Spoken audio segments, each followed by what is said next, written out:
Et lui-même, Dieu répond oui. Donc, pour dire qu'un juste, un chrétien peut être victime d'un événement satanique, diabolique ou de la sorcellerie de sa famille. Il y a aussi des chrétiens qui sont nés dans une famille où la majorité sont des sorciers. Ok. Où tout le monde est sorcier, ou bien dans chaque famille, il y a toujours un homme puissant. Donc, dans chaque famille, le diable a établi un homme puissant spirituel qui a la force des ténèbres pour chercher à dépouiller les gens. Il peut dépouiller les mariages.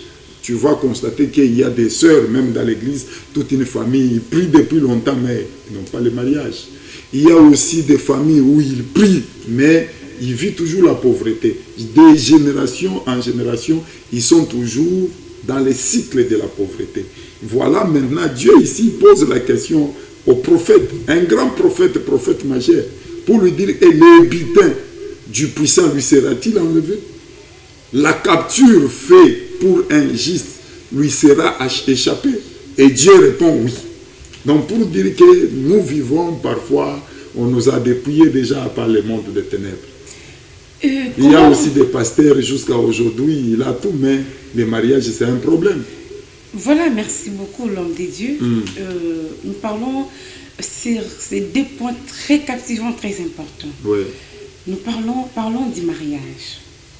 Vous êtes chrétien, serviteur, pasteur, comme vous venez de le dire, prophète de l'Éternel. Pourquoi sur ce point-là, les diables combattent? Étant un homme de Dieu, étant un pasteur, la faute revient à qui? Au diable? Non. À vous? Nous travaillons en collaboration avec Dieu. Ok. Donc cette alliance-là qu'on a fait avec Dieu, c'est une alliance de partenariat. Mais Dieu aime le mariage. Il a dit il n'est pas bon que l'homme soit seul. Oui. Et comment est-ce que le Dieu qui aime le mariage, il peut accepter que ses enfants divorcent, se séparent dans les désordres, les autres mères? Voilà, la délivrance est très importante. S'il y a le kids, c'est le kids de la délivrance. Donc chaque jour, nous avons besoin de la délivrance. La délivrance ne finit pas. C'est un processus. Donc voilà pourquoi la fin de la délivrance, c'est le jour où tu vas mourir. La délivrance est finie. Voilà. Quand tu es encore en vie, tu as toujours besoin de la délivrance d'un domaine ou un autre domaine. Voilà pourquoi on nous parle d'un homme puissant ici, dans la Bible, et qui dépouille les gens.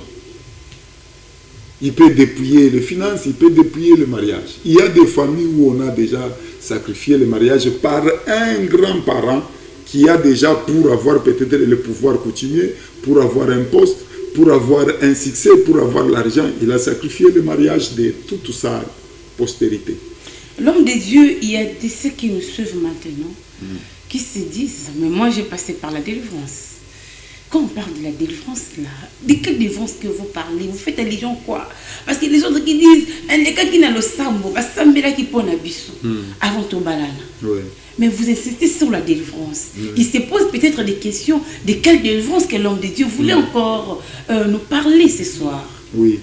Si vous lisez Matthieu chapitre 17, le verset 14, on nous parle d'un enfant qui avait la maladie de lunatique, qui s'est jeté, la Bible dit, l'esprit l'est jeté dans l'eau et dans le feu. On a appelé à Jésus pour lui dire que depuis que nous avons amené cet enfant toute la nuit, tes disciples n'ont pas pu les délivrer. Aujourd'hui, beaucoup de personnes sont dans l'église, mais les pasteurs n'arrivent pas à les délivrer. Et pourquoi? Bon, ça peut dépendre. Vous n'êtes pas appelé à délivrer. Aujourd'hui, d'abord, l'église, il y a d'autres pasteurs, par leur incrédulité, il nie la délivrance. Il dit que dès que tu reçois seulement Jésus, tu es déjà délivré. Et la parole de Dieu, c'est déjà la délivrance. C'est ce que d'autres hommes de Dieu disent. Voilà. Quand vous écoutez la parole de Dieu, vous les mettez en pratique, c'est ça la délivrance. Vous contredisez cela? Non, il y a des personnes, d'abord avant de délivrer, tu dois être toi-même, avoir le Saint-Esprit. Parce que le Saint-Esprit nous révèle des choses cachées. Donc, il y a d'autres personnes qui sont possédées de démons. Il y a d'autres personnes qui ne sont pas possédées de démons, mais qui sont obsédées. Donc, les démons ne sont pas dans le corps, mais sont hors du corps. Il y a aussi le problème des liens de famille. Maintenant, ce sont des cas différents. Avant d'accéder à la délivrance, toi d'abord, pasteur, tu dois avoir ce pouvoir-là de délivrer les gens. Et voilà pourquoi beaucoup de pasteurs échappent les cas de délivrance. Ils disent que non, nous sommes déjà rachetés, justifiés, oui, nous sommes rachetés. Il y a le problème dans notre corps, il y a l'esprit, il y a l'âme, il y a le corps. Quand tu reçois Jésus comme Seigneur et Sauveur, déjà tu es racheté. Donc aujourd'hui, si tu meurs, le corps peut avoir des démons, mais tu as le salut. Mais la vie maintenant ici, tu vas beaucoup souffrir. Voilà pourquoi on nous parle de Lazare, qui était pauvre, qui mangeait des miettes qui tombaient sur la table des riches. Mais la Bible dit, le jour où il mourit, les anges l'ont amené dans le sein d'Abraham. Pour dire que dans sa vie, il n'a pas le mariage, il n'a pas fait les enfants, il n'a pas à avoir même une... Parce qu'il n'a pas passé par la délivrance. Oui, oui. Il n'avait pas même les domiciles, mais... C'est bizarre. Il a hérité le royaume des cieux. Donc pour dire que si tu ne cherches pas la délivrance, tu peux vivre une vie de précarité, une vie de pauvreté, une vie de célibat, mais les jours où tu vas mourir, tu pars au ciel. Et quand est-ce que tu vas constater que ça, c'est vraiment les liens de la famille? Je suis lié. Oui, les liens de la famille, tu vas constater que depuis des générations, peut-être même les générations antérieures et extérieures, donc toutes les générations ont les mêmes problèmes. Tes grands-parents, tes parents, vous aussi, et les enfants qui suivent, vous avez les mêmes problèmes. Par exemple, les divorces. Dans toutes les générations, il y a toujours les problèmes de divorce. Des célibats, peut-être pour avoir seulement des enfants sans mariage. C'est ça qu'on appelle les liens des familles. Maintenant, quand tu regardes la famille aussi, c'est un miroir. Quand tu regardes dans la famille, tu te regardes aussi, quoi que tu pries, mais tu as des mêmes problèmes avec tout le monde de la famille. C'est un lien de famille. Maintenant, la possession démoniaque, ça peut être par ta marche là, il y a eu par des relations ou des contacts avec une mauvaise personne, un occultiste, un chef coutumier, il a déposé des démons en toi. Maintenant, tu deviens possédé. Les esprits commencent à t'agiter, à te jeter dans le feu et dans l'eau. Donc, pour dire que la vie que tu n'aimes pas, c'est la vie que les démons te conduisent. L'homme de Dieu, vous ne pensez pas que des fois, nous-mêmes nous ouvrons des portes par les démons? Admettons que, plutôt j'allais dire, un constat fait. Aujourd'hui, il y a beaucoup de morts subites. Vous verrez des personnes qui sont mariées, peut-être dans une semaine. Dans une semaine, le mari est mort, ou la femme est morte. Vous verrez des personnes qui sont mariées, dans 2 mois, ils sont divorcés. Vous pensez quoi là? Qu'est-ce que vous constatez de votre côté? C'est dire quoi? Est-ce que c'est toujours le diable? Ou soit la faute là revient en nous-mêmes? Donc avant d'abord de vous marier, il faut d'abord passer par la délivrance. Il faut d'abord beaucoup prier. Il faut d'abord se préparer parce que les mariages, ça se prépare spirituellement, ça se prépare matériellement, ça se prépare aussi financièrement. Mais aujourd'hui, on prépare le mariage matériellement, financièrement, mais pas spirituellement. Les conséquences, c'est la mort précoce. Et vous êtes conscient que c'est vous-même les hommes de Dieu. Aujourd'hui, vous allez m'excuser, hein, les hommes de Dieu. La façon dont vous enseignez les peuples de Dieu, vous enseignez l'Église. Il faut se marier avec un homme comme ça, avec une femme comme ça. Et vous allez remarquer qu'un homme qui s'approche de la fille, il demande à la fille tu fais quoi dans la vie. Parce que ce sont les prédications que nous écoutons à l'église. C'est ce que vous nous prêchez. Vous mettez quoi dans la tête des gens?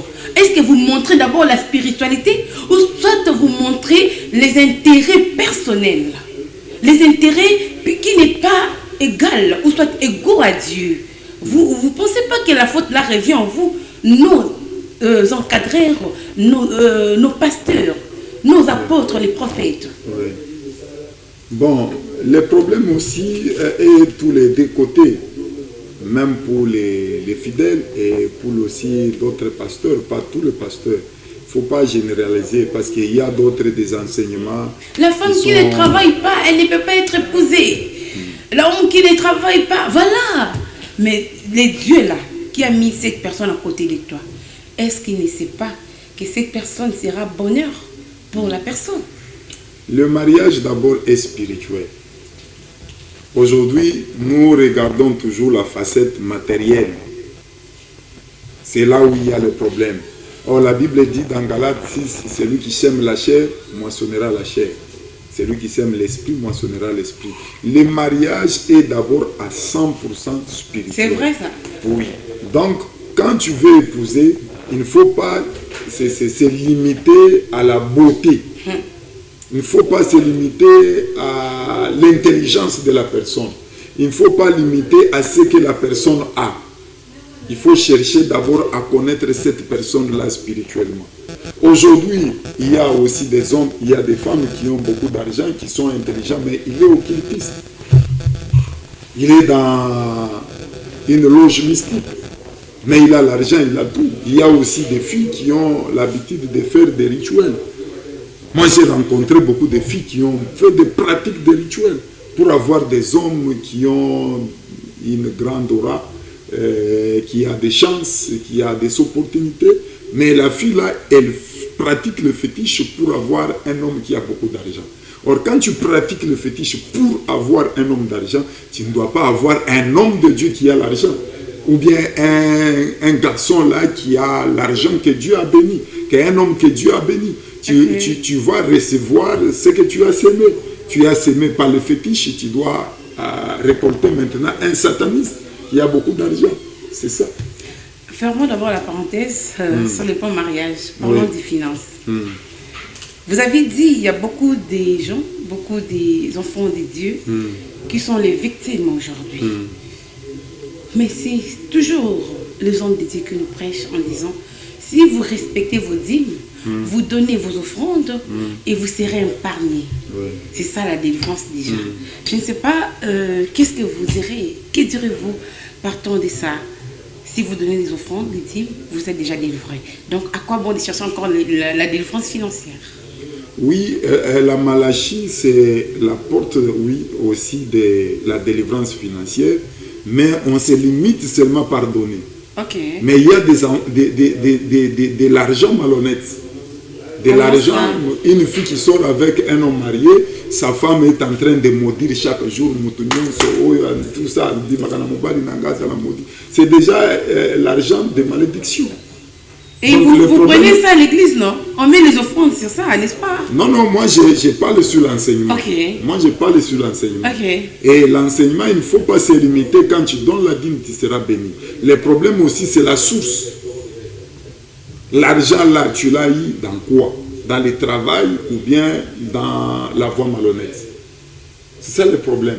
Si tu as reçu l'argent sur la voie malhonnête, tu viens donner la dîme. Est-ce que tu crois que tu seras béni? Non. Mais ces gens-là, vous trouverez que ce genre de personnes ont toujours de l'argent. C'est dire quoi? Et s'ils ne sont pas bénis, c'est quoi la bénédiction que vous parlez là, l'homme? La bénédiction, d'abord, ça vient de Dieu. Il y a la différence entre la bénédiction et la richesse. Il y a beaucoup de personnes qui sont riches.